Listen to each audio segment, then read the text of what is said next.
Gereja City Reach Pemulihan Kupang mempersembahkan Soul Care, renungan untuk memelihara jiwa kita di dalam firman Tuhan. Selamat mengikuti.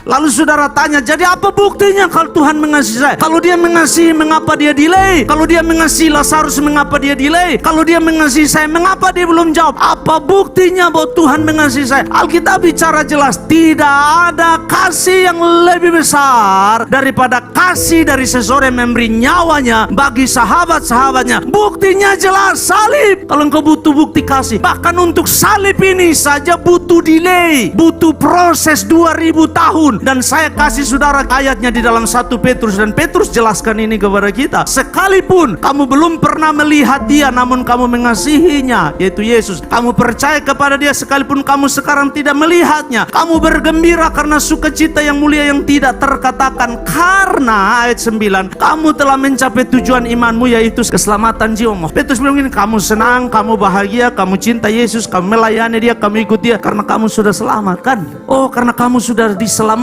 Oh, oke. Sekarang bicara selamat. Petrus bilang, bicara keselamatan, bicara ada orang yang bayar lunas dosa saudara di salib, mengorbankan segala sesuatu bagi engkau. Petrus bilang, izinkan saya kasih tahu sedikit prosesnya. Lalu dia lanjut di ayat yang berikut. Petrus bilang begini, keselamatan itulah yang diselidiki dan diteliti. Aduh, itu kata yang tinggi. Diselidiki dan diteliti oleh nabi-nabi yang telah bernubuat tentang kasih karunia yang diuntukkan bagi kamu. Saudara tahu, sejak kejadian waktu manusia jatuh ke dalam dosa, langsung ditulis di situ, keturunan perempuan ini akan meremukan kepala ular dan ular akan memagut tumitnya. Sejak hari itu para nabi mulai meneliti kapan itu terjadi. 2000 tahun Yesaya menyanyikan nyanyian hamba. Dia seperti domba yang dibawa ke pembantaian. Dia dicambuk, dia dipukul, dia ditampar, dia diludahi. Tapi Yesaya tidak lihat Yesus. Yesaya pun menanti, tapi dia tidak mengalami, dia tidak lihat mujizat. Yesaya bilang, kalian lebih bahagia sebab kalian melihat keselamatan itu. Kami meneliti, menyelidiki nubuatan itu, kami tidak lihat.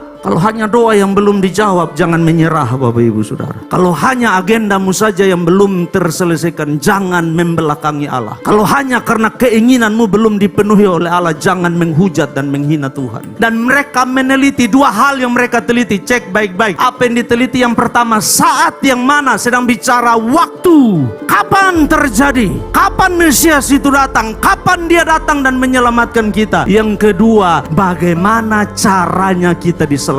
Dan itu diteliti, ditunggu. Bahkan untuk salib ini saja delay. Lalu saudara punya doa, saudara mau harus jawab hari ini. Lalu saudara bilang, Bapak Gembala, jadi kita tidak boleh berdoa? Oh, boleh berdoa, kita tidak boleh beriman. Silakan beriman, tetapi waktu dan cara izinkan Tuhan yang bekerja. Waktu dan cara izinkan Dia yang bekerja. Dia selalu tepat waktu, indah pada waktunya, dengan cara terbaik, dan engkau akan terkagum-kagum dengan caranya menjawab doamu. Dia engkau tidak perlu atur Tuhan, tidak perlu kasih ingat bahwa Dia Tuhan. Dia tahu Dia Tuhan. He got the whole world in His hand. Dia menggenggam dunia di tangannya, dan Dia atur segala sesuatu. Demikian renungan Soul Care dari Gereja City Reach Pemulihan Kupang. Tuhan Yesus memberkati.